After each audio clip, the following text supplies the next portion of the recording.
কত বড় বানায় চলতে লাঠি চাষ খাওয়া হয়েছে না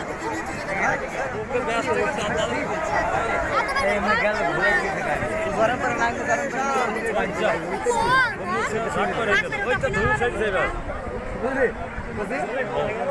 গরম করে